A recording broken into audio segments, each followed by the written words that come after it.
मेढक और पहाड़ी। एक बार की बात है, एक तालाब में मेंढकों का एक समूह रहता था। वे खुश और संतुष्ट थे, तैरते हुए और मक्खियां पकड़ते हुए अपने दिन बिताते थे। एक दिन मेंढकों के एक समूह ने ये देखने के लिए पास की एक पहाड़ी पर चढ़ने का फैसला किया कि दूसरी तरफ क्या है। जैसे ही वे पहाड़ी पर चढ़े, तालाब के अन्य मेंढकों ने देखा और हंसे। आप अपना समय बर्बाद कर रहे हैं, उन्होंने कहा। उस पहाड़ी के दूसरी तरफ कुछ भी नहीं है। लेकिन मेंढकों के समूह ने दूसरों पर ध्यान नहीं दिया और अपनी चढ़ाई जारी रखी। वे लड़खड़ाए और फिसल गए, लेकिन वे तब तक चलते रहे जब तक वे शीर्ष पर नहीं पहुंच गए। जब वे वहां पहुंचे तो उन्होंने जो देखा उससे चकित रह गए।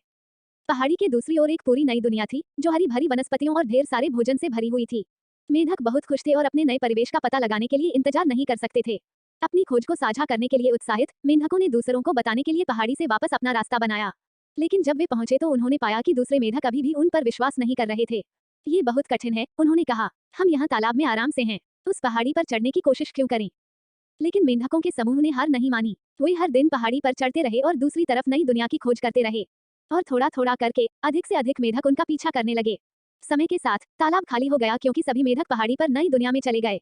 और जो कभी मेंढकों के समूह पर हंसे थे, वे पीछे रह गए। वे सोच रहे थे कि उन्होंने खुद कभी पहाड़ी पर चढ़ने का मौका क्यों नहीं लिया। मॉरल ऑफ द स्टोरी, कहानी का नैतिक ये है कि जोखिम उठाना और नई संभावनाओं का पता लगाना महत्वपूर्ण है। हमारी वर्तमान स्थिति में सहज होना और परिवर्तन का विरोध करना आसान है, लेकिन कभी कभी सबसे बड़ा पुरस्कार हमारे सुविधा क्षेत्र से बाहर निकलने और कुछ नया करने की कोशिश करने से मिलता है। और मेंढकों की तरह हम कभी नहीं जानते कि हम पहाड़ी की दूसरी ओर क्या खोज सकते हैं।